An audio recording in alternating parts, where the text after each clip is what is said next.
What's good, YouTube, and welcome to the house. The market was going crazy yesterday, and it continued throughout the night. We see cards like Tournament Pack 4, Royal Decree, both collectible and playable right now, disappearing. I went into Rated with Eldritch, and I got smacked by a Royal Decree, and I was just telling the stream, this better be a TP4 one. We went to look, there were some at 115 last night, and those completely freaking disappeared. Now, the other versions of Royal Decree, even when they're getting gas or hype, just seem kind of cursed. You also have the DB2 Royal Decree in Super as low as a freaking $1, and we see here that, yes, just like pretty much its market price, near mint ones, well, they're around $20. So this just doesn't seem to change, despite being a tournament pack version of Royal Decree. Somehow, people just don't like this. I actually love this. I think I have 6 of these in my closet. Now, I would not suggest going out and buying the Hobby League card. If the judges can tell any difference in your deck and find this card consistently, you're gonna get game losses. So I know that we're not necessarily rushing towards events, but I would assume you would be getting it to play with it unless you're starting that nice Hobby League collection. Also, the DB2 version, like I said, it's just ridiculously low available. 99 cents free shipping if you find other cards, and you know, towards $2 for near mints. This card just cannot get a win no matter what happens to it on market, it feels like. So let me know what you think about Royal Decree and its collectible history, and why it kind of stays as one of the lowest heralded TP cards of all time that did see use. Is it Jinzo's fault? Could it all be because of Jinzo? Let me know. But hopefully you guys did use my TCG player link in the description down below, costing you nothing extra and supporting the channel directly for the cards you'd already be buying when you went after such a nice collectible. It's really insane whenever you see a card like this and it's like, I'm saying I have the money, I would like to buy 100 maybe, and you just can't freaking get the card you want. Speaking of sponsorship spiels, there's something new up there. I've been working with YBM, aka YGO Black Market, in order to bring you some of the best prices, and code What'sGood5 works on their site as well, with already amazing prices on sealed. Now, I don't always say go sealed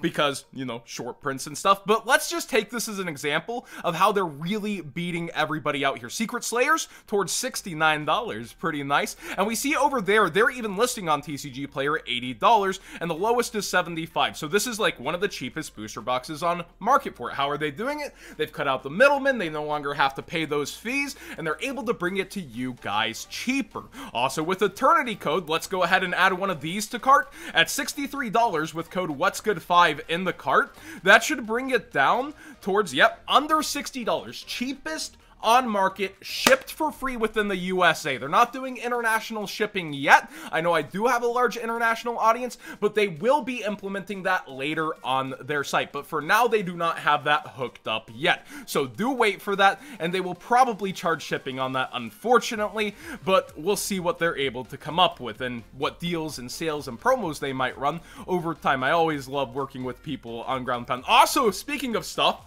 they are already selling Megatons. I think this is hilarious, but at some of the best prices, which kind of takes the haha away, where you're like, wait, that's a full case for $185, and then you realize there's also a promo code. So let's go ahead and get that down to 1 case of 10s, and I think it turns out to be like $175 shipped for a whole case of Megatons down the road. So if you're willing to wait, you're like, not every 2 days, where's my Megatons? Oh yeah, they're all the way in August. Well, this is going to be one of the best prices in market, and he's offering this deal super early. It's one of the craziest sets all year, and this is pretty funny. But remember, so far, no promos when it comes to the Megatons, so it's going to be a wild ride chasing those cards. You might want to go for the singles. It's just really awesome to see them come up this way and like do products overall. The Plunder Patrols. I know I've done enough I told you so's throughout the past couple market watches, but what did I say? It would be the spiral effect. The fusion turned out freaking awesome. A Dolka with a pitch search? Oh my freaking gosh, it is awesome. And we see Whitebeard just skyrocketing in price. Redbeard is following suit, running out of quantities on the market, and they are both going, gone, and even the secret rares, you see them maybe bumping up towards what they were. We see this now at a solid 5, and we see this headed towards 4, sailing on up there. But the quantities are running lower for them Remember, they were overprinted and a lot of people will still have these. These were short printed, and that's why you should have got them sooner than later if you had any interest in a deck that was obviously going to get way better under the new Master Rule. I really like where they headed with that support. Now, speaking of crazy buyouts that went haywire, these continued to rise over time. 115 lowest besides one Mad Lad seller, Mad Lad at 111. And then we also see 7777. So yeah, Adamancipator researchers really trying to dig her heels in the sand here around $80. And it's no better over on tier 0. They sold out at the freaking $100 mark. Of course, it was a little cheaper with What's Good 5. And 69 on researchers. So people are really paying these prices, clamoring over. And I keep getting the question, is now the time to buy? Should I buy? Will it continue to go crazy? I think it's inflated, but this is like nothing I've ever seen before. Stimulus check day was like bigger than a ban list. It was just an implosion of people running towards the cards they've been waiting or wanting to get without much of a care of price. So again, hopefully you guys use that TCG player link.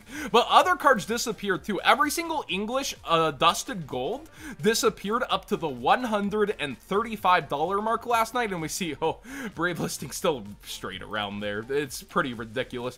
But for me, as a competitive player, I will write down my little translation, put it in my deck box, and spend $30 less to have a German version or a French version. I like the French version too. It's just like the Adams. Oh, Mortricia, speak French to me. I would take this version in a heartbeat and pay $30 less if I'm a hero player. Just write the translation, 5-head.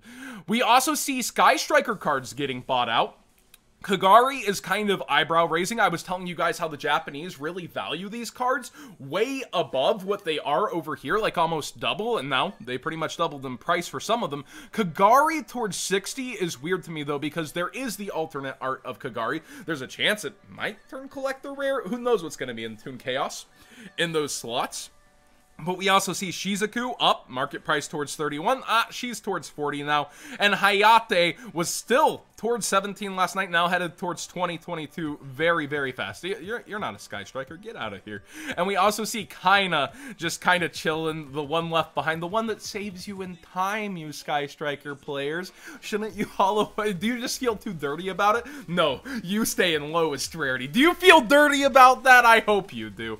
Anyways, jokes aside, these are going up. It's pretty interesting to watch. A lot of people are talking about Striker with two Widow Anchor and the grind games that can be had right now in the format. I don't think it's going to be the most competitive thing in the world, but it's a thing that happened. Smoke Grenade of Thief is a kind of a hand control-like thing. When the Equip monster is active and is when this Equip magic card is active and is destroyed due to a card effect. So, you know, if it's on the field and destroyed by any card effect, your own included, look at your opponent's hand, select a card, and discard it. Anti-hand trap. Yikes. And this common has gone up to ridiculous prices for what it is, $15. So start picking your bulk, ladies and gentlemen. She and Spy similarly, hand control if I recall. Select a face-up monster on your side of the field until the end of this turn, shift control. Oh yeah, there's something with it, like where you shift and then something happens to it. I don't know why people are doing this necessarily, the Jinzo support. I really actually just don't know. I feel like there was something with hands or like locking them down by giving them something, but let me know in the comment section down below if you know. Man, funny day with the commons that you can find. Oh yeah, here's another Evil Thorn. Maybe because of the Rikas, maybe bad needle fiber buyouts because all the other plant stuff is dead. I don't know why Evil Thorn has jumped towards 15 other than it has 2 printings and it's been slept on for a while. It's been bought out multiple times. This is somewhat concerning to see, and I wonder if there really is a sales rate if you put up some near mint ones around 10. Like, will it do it? This one's my fault. This is my bad. I gave too much attention to the go engine. But look, it was already going to get some hype, some smoke from people paying attention to the meta. But I'll take the blame for this one, boys. So we see this up to ridiculous prices and actually making sales for the engine for the Adamancipators. Red Dragon Archfiend Ultimate Rare has been going up, and gone. There's one at $65 first edition before they're just non-existent besides $100 for near mint. So if you're a collector, you're 5Ds, you're looking for that thing that's maybe gonna be nice, it sucks to pay so much for something that used to be worth so little, but you might want to grab that copy. Neos Wiseman is another oldie that's been targeted, and the first editions are $250. We really have, you know, the Neos hype coming on through, huh? Y'all can't help yourself. It's just what's the next trendy buyout. And speaking of trendy buyouts, Anti-Magic Arrows got bought out. This is a pretty cool card, but really, again, we saw it towards $60, and it's already, you know, coming back down a little for what it is, towards 30, but man, this card, it's a decent card, it's a good tech card, it hasn't been reprinted, ultra out of Duelist pack, but yikes. Yikes, just once again, here we are. We're watching it happen. Lady Debug. So this is an interesting one. Somebody asked me, should they get debugs now? And it's one of those cards I feel like should be in an OTS pack and get reprinted. Kind of, I think that happened to Flame Buffalo or something like that. But then we kept saying all through the night, that card should be in an OTS pack. How about this card? This should be in an OTS pack. So, like, OTS packs can't cover it all, man. And if you're looking at cyber stuff, you're looking to play, maybe hold off till events start again, but it has just been creeping up and up and up. But the structure deck itself is like $12 to buy shipped, and there are other cool things in here. There's just not a lot of value versus other things that have been reprinted. So, like, make your own decision if you should buy the structure deck versus the card, because as debug keeps going up, you know, the structure deck's gonna keep getting open. So maybe find the structure deck in an area after everything's done with the Crush card, and you might find some sales from GameStop, Barnes & Noble, and other places where this might be stuck on the shelf still, but unlikely because it was ripped. Like, Buffalo went up in price at one point, Sea Archiver went up in price, you know, Debug had its time, so these were highly ripped open. Good luck finding it on the shelf. That being said, please subscribe if you haven't already. Give this video a thumbs up if you enjoyed the conversation. And do go check out YGO Black Market. I'll have it linked down below. Code What's Good 5 will support the channel directly and save you money over there from now on. Thanks for watching, everybody.